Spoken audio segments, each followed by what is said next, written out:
الإنسان لو أطلقته متأملا في قدرة الرحمن لخضعت إجلالا وتسبيحا له سبحانه رب عظيم الشان.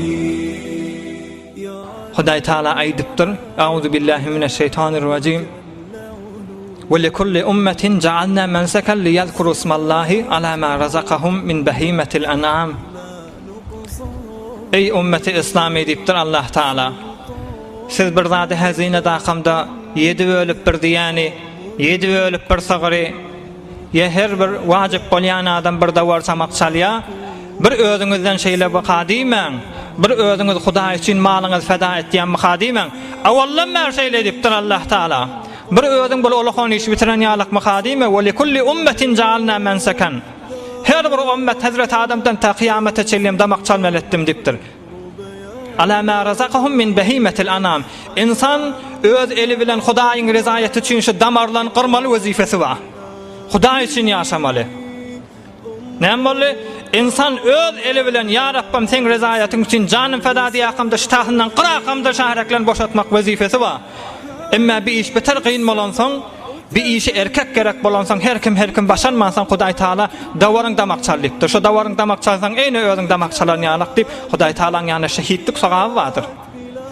Hazrat İbrahim Halilullah çağasynda damak çaldy diýip aýdýanda, gurbanlyk gün faqat şo mukadiyas. Ýok, ey musulman dogan. Hemmäňiziň zehenne suallar hawa İbrahim Peygamber çağası bolan, balası bolan 13 ýaşyndaky bolan çağası 90 ýyllap seläliklerde aglap ýeten çağası. Hazrat İbrahim Halilullah çağası bolmaýanmyşdyk. Bay doga edipdir, bay aglapdyr. Rabbi habli minas salihin. Bir salih oglan maňa nesip etdi. Bay aglapdyr pahir. 90 ýyl doga etdir. 90 ýyl doga edenden soňra çağası Hazreti İsmailcan dünýäge gelipdir. Hazreti İsmailcan dünýäge gelenden soňra 1 ýaşapdyr, 2 ýaşapdyr, 3 ýaşapdyr, 4 ýaşapdyr, dilja çykypdyr, 5 ýaşapdyr, süýjipdir, 6 ýaşapdyr, süýjipdir, 7 ýaşapdyr, süýjipdir. Günbegün zindegisiniň bir gelşigi bolupdyr. Günbegün öýüniň bir çyrasy bolupdyr. Günbegün safraň başyndaky çüýsigi bolupdyr. Zindegisiniň bir erzişli insanyň biri bolup 13 ýaşapdyr. Nagadar Hazreti İbrahim Halilullah arzulary döküpdir. Emma Hudaý Taala bir gecede mıň diýişine feriştaň wesilesi bilen ilham edip, ey İbrahim Halilullah awfi binadrik. Eger sen çağan ýokka kan goýullar damak çalardyň, bir gün goýullar damak çalyp otýan, taqriban 400 däne sagyr, 300 däne diýe.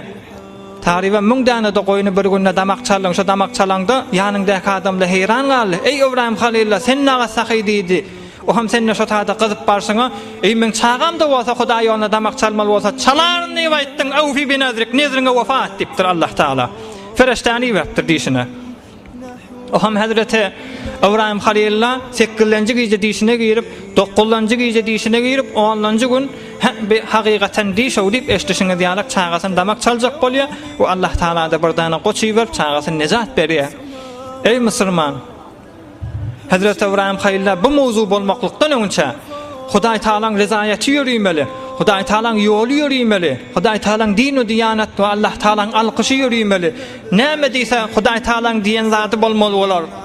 Hudaý Taalaň söýen zady bolmaly bolar. Ýeriň yüzünde diýähamda awal 4 kilometrder 4 kilometriň oduň içine özüň zyňmadymy? Nämrgut özüne Hudaý diýip beren betbaxt. Hazreti İbrahim Halilullah Rabbus semawati wal ardi allati fatarahun ve ana ala zalikum minaş-şahidin. Yer bilen asman yaradan Hudaý diýipdir. Senden Hudaý boljakmy diýipdir Nemrut'a. Hazreti İbrahim Halilullah şey diýende 4 kilometrder 4 kilometr bir muga atlyda gaçjak bolsa aty bilen bile gawurlyk galsyn diýip taqriban 1 aýlap oduny ýüşürtdirler. Leşkerler bilen. Sonra şu odu ýakanlaryna 1 hafta ýaşalim sünmendir şu ot. Näzir odun bolmaly? Nädir tutaşdyrlan ot bolmaly? Hazreti İbrahim Halilullah özüni Hudaý ýoluna feda etmekle bir razy bolan adam, ey musulman dogan. Ondan sonra şu mat haja gitýän adamlar şu hajaýynak edýän işleň hemmesi İbrahim Halilullahyň işi dämi? Daş atmak İbrahim Halilullahyň işi dämi? Beytullahyň daşyndan tawaf etmek İbrahim Halilullahyň işi dälmi şolar? Hemmes İbrahim Halil'in işi naqat bereketli adam bol yaşalı adam zindigisinde. Özünü Hudaý ýoluna feda edipdir. Ondan naşgary çağasyny feda edipdir. Ulaqan gurrun bolýar. Näme gurrun? Ey musulman, maňa saňa dersir. Hemişe zindegide Hudaý üçin ýaşamaly bolarsaňam hatda agal. Ha kellen kesmesen kesme. 4 kilometrde 4 kilometr oğdun içine özüň atmasan atma. Hatta agal hemişe zindegide ýaşaňda Hudaý diýip ýaşamaly bolarsyň. Näme diýip Hudaý üçin ýaşajakka derhalike ey musulman, Hudaý Taala aýdypdyr: "Kul hal nunabbiukum bil akhsarina a'mala." Ya Resulallah, öz ümmetine hatmen eşitdir diýipdir. Biren tagatymla we özüne gowet ýanmy hadiye, özüne musulman mı hadiye, özüne din diýanatyň etegine ýaşaýan mı hadiye, "Allazina dalla sa'yuhum fil hayatid dunya we hum yahsabuna annahum yuhsinuna sunna." Ýolun ýalňyşyp barýar ýöne diýipdir. Hemmämiz kan gurbalyklarda makçalýar. Ders almaly ey musulman dogan. Bir ulaqan ennamyňdan et üzülen ýalak bolup, iň ulaqan görüň mozale ijtimai şemal musulmanlaryň arasyny hemme kiç etini görüň etýärsiň. Ey musulman dogan, sen öz şahregindäki galyň beraberindäki bolan malahym şo. Hazreti Mahtumul İşan aýdýar: "Ya yaratgan ýoluna nanyňny berseň az henir. Ten berehne oturup donuňny berseň az henir. Rengi solğun soldurup qanyňny berseň az henir. Hak edip mahtum boly, janyňny berseň az henir" diýär Hazreti Mahtumul İşan. Sen çöreňi bermäne gaýgyrjak bolsaň, bir hormanyňy sen Hudaý ýoluna damak çalmaklyga gaýgyrjak bolsaň, başarsaň ardanyny aljak bolsaň, başarsaň horny aljak bolsaň, damak çalsaň bolýar diýip aýdýar. Şeýdip bir diýen işin bir Hudaý Taalaň ýany ulaqan hesap edip duran musulman. Sen çöreňi bermek az entek. Donuň çykaryp az entek, şaregiň boşatmak az entek, janyň marakamda gum bolup ýatmaly diýipdir. Nämeden çyryym? Jogap beripdir. Ne üçin? Nämeden çyn beýtmeli? Jinanisden janyny unutmak gerek. Sen kıyametde gülüp ýaşajak bolýan dämi? Allah Taalaň bu mübarek nazarny näçe kıymet berjek şu mahal? Ey musulman dogan, kıyametde Allah Taala defenden gözläpdi. Ýoldaşlaryň hemmesi peýgamberler bilen gülüşip keyif edip iýi çuwatyň, şoňa näçe kıymet berjek kıyametde? Bir anajyk bir hormal, şol ulaqan ennamyňdan et bitilen ýalak bolup, ay ýene-de geldi daby, ay ýene-de harys daby diýäkamda Hudaý Taala geplenýär. وَلِكُلِّ أُمَّةٍ جَعَلْنَا مَنْسَكًا لِيَذْكُرُوا اسْمَ اللّٰهِ عَلَى مَا رَزَقَهُم مِّنْ بَهِيمَةِ الْأَنْعَامِ. Ýekesen damak çalaňak diýipdir Allah Taala. Geçen ümmetde damak çalyp gitdi diýipdir. Goýuny diýenmi, özüni odasyň giden adamlar var diýipdir Allah Taala. 13 ýaş, 90 ýyllap aglap getiren çağasy, 13 ýyllap bile ýaşakamda ewrenen balasy. Şonu Hudaý üçin damak çalmaklyga razy bolmakdyr. Sen näme diýip bir Hudaý üçin ýaşamaklyga amadegiň ýok? 70 ýylla bizim de sermaye guzari edilen insan, sen cennetten bir zagaş yer alıp başarman bir ýawray bol kıyamatda oda düşýän. O da kim ahir zaman peýgamberiň haýır dugasynyň etegine ýaşap.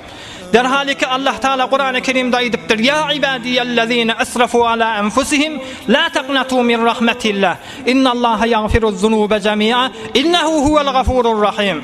Allah Taala bir moga zendiginde aýan taýyandyr. Cehenneme düşär makadip, umydyn üzakamda kamil namit ýaşar makadip. Allah Taala saňa näme diýip umid var edip: "Ya ibadiyellezine asrafu ala enfusihim." Ey özün tanymany, nefsiniň uğruna gidip şeytanyň uğruna gidakamda aýagy taýyp ýoldan çykan bendem diýip aýdýar Allah Taala. "La taqnatu min rahmetillah." Men rahmetimden namit bolma diýipdir.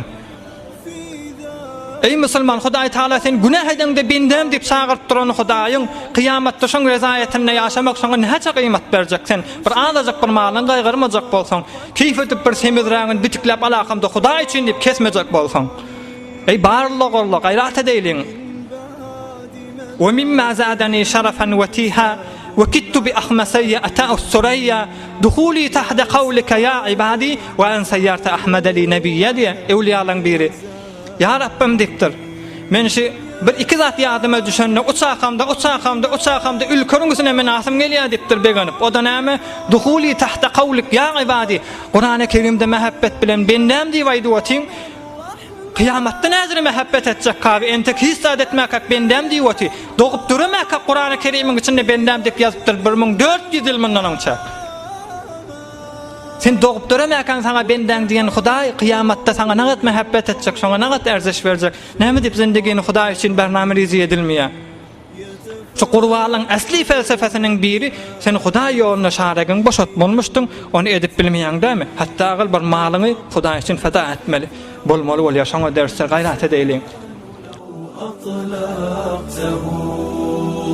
متأملا في قدرة الرحمن لخضعت إجلالا وتسبيحا له سبحانه رب عظيم الشان